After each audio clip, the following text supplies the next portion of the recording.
اس عمل کی دو خصوصیات ہیں۔ نمبر ایک، اگر کوئی غیر شادی شدہ ہے اور وہ چاہتا ہے کہ اللہ مجھے خوبصورت بیوی دے، اور دوسرا وہ چاہتا ہے کہ بیوی بھی دے، اللہ رب العزت مجھے مال بھی دے، تو یہ وظیفہ ان لوگوں کے لیے ہے۔ اللہم صلی علی محمد وعلی آلہ وبارک وسلم۔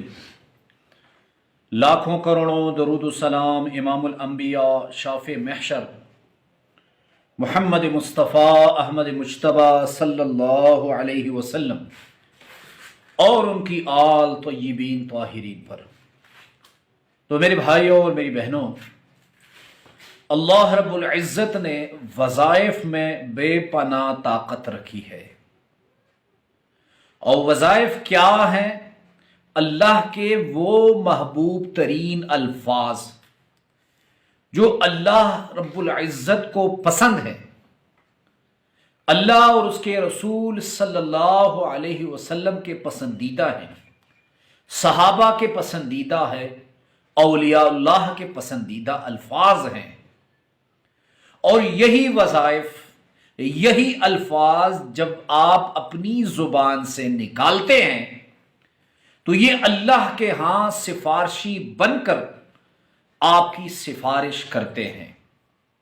تو وظائف کے ذریعے اللہ سے مانگنا، یہ براہ راست اللہ کے خزانوں سے مدد اٹھانا ہے، مدد لینا ہے، فائدہ اٹھانا ہے۔ اور اللہ رب العزت اپنے بندے کی اس عادت پر انتہائی خوش ہوتے ہیں کہ میرا بندہ بغیر کسی واسطے کے مجھ سے مانگتا ہے۔ بہرحال آج کا جو عمل ہے وہ انتہائی مجرب اور زبردست عمل ہے۔ اس عمل کی دو خصوصیات ہیں۔ نمبر ایک، اگر کوئی غیر شادی شدہ ہے اور وہ چاہتا ہے کہ اللہ مجھے خوبصورت بیوی دے، اور دوسرا وہ چاہتا ہے کہ بیوی بھی دے، اللہ رب العزت مجھے مال بھی دے، تو یہ وظیفہ ان لوگوں کے لیے ہے۔ اور یہ وظیفہ جو میں آپ کو بتانے جا رہا ہوں، اس کا بیک گراؤنڈ کیا ہے؟ فرعون کا زمانہ تھا، حضرت موسیٰ علیہ السلام کو اللہ رب العزت نے نبوت دی۔ موسیٰ علیہ السلام بنی اسرائیل میں سے تھے، اور جو فرعونی لشکر تھا، جو فرعونی تھے، انہیں قبطی کہا جاتا تھا۔ بنی اسرائیلیوں کو چونکہ فرعون اور اس کے حکمران طبقہ جتنا بھی تھا، وہ انہیں اپنے غلام رکھتا، ان پہ ظلم کرتا، ان پہ تشدد کرتا، ان کے بچوں کو قتل کرتا۔ تو ایک مرتبہ بازار میں ایسے ہوا کہ ایک قبطی نے ایک بنی اسرائیلی پہ ظلم کرنا شروع کیا، تشدد کرنا شروع کیا۔ تو موسیٰ علیہ السلام آئے اور اس قبطی کو ایک مکہ رسید کیا، اور وہ وہیں پہ ختم ہو گیا۔ اب جب فرعون اور اس کے خاندان والوں کو پتا چلا کہ موسیٰ جسے ہم نے پالا ہے وہ ہماری ہی خاندان کے فرد کو قتل کر رہا ہے، تو فرعون اور اس کے حکمران طبقے نے موسیٰ علیہ السلام کے وارنٹ جاری کیے۔ تو موسیٰ علیہ السلام مصر سے نکل آئے، شہر سے نکل آئے۔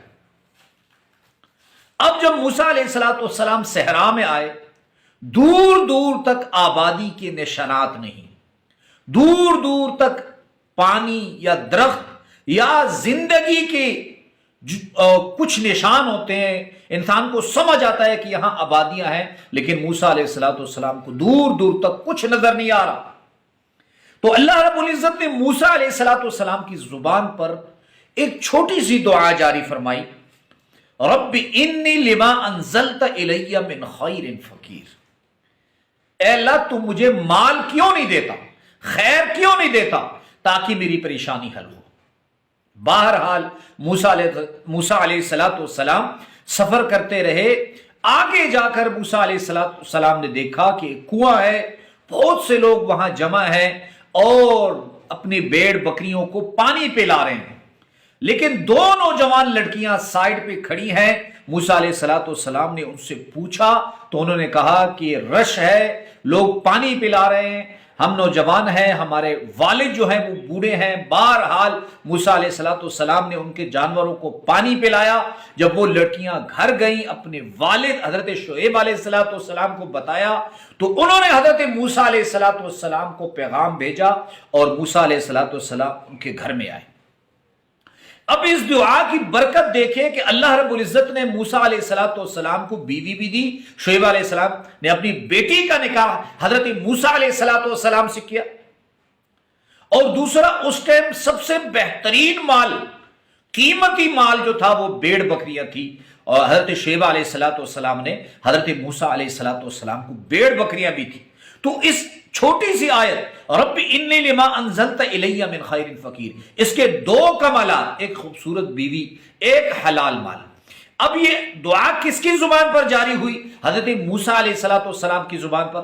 اب کدھر موسیٰ علیہ السلام کا زمانہ اور کہاں یہ موسیٰ علیہ السلام کے بعد آقا نبی کریم صلی اللہ علیہ وسلم کا زمانہ؟ تو وہ دعا اللہ رب العزت نے حضرت جبرائیل علیہ السلام کو دی اور حضور نبی کریم صلی اللہ علیہ وسلم پر نازل فرمائی۔ اس امت کو یہ دعا ایک تحفے کے طور پر دی گئی ہے، پلاننگ کر کے، یہ نہیں کہ اتفاقاً یہ دعا قرآن میں آئی، بلکہ اس برکت والی دعا کا اللہ رب العزت نے انتخاب کیا، سیدنا جبرائیل علیہ السلام کو آقا نبی کریم صلی اللہ علیہ وسلم کے پاس بھیجا اور وہ دعا اس امت کو بتائی گئی۔ تو عمل انتہائی آسان ہے۔ عمل کی طرف جانے سے میں پہلے اتنا بتاؤں، اس عمل کی آپ کو اجازت ہے، لیکن ایک مرتبہ کمنٹس باکس میں صلی اللہ علیہ وسلم درود شریف ضرور لکھ دیا کریں، تاکہ قیامت تک میں اور آپ قبر میں رہیں اور یہ نور جو ہے اس کا ہم پہ برستا رہے۔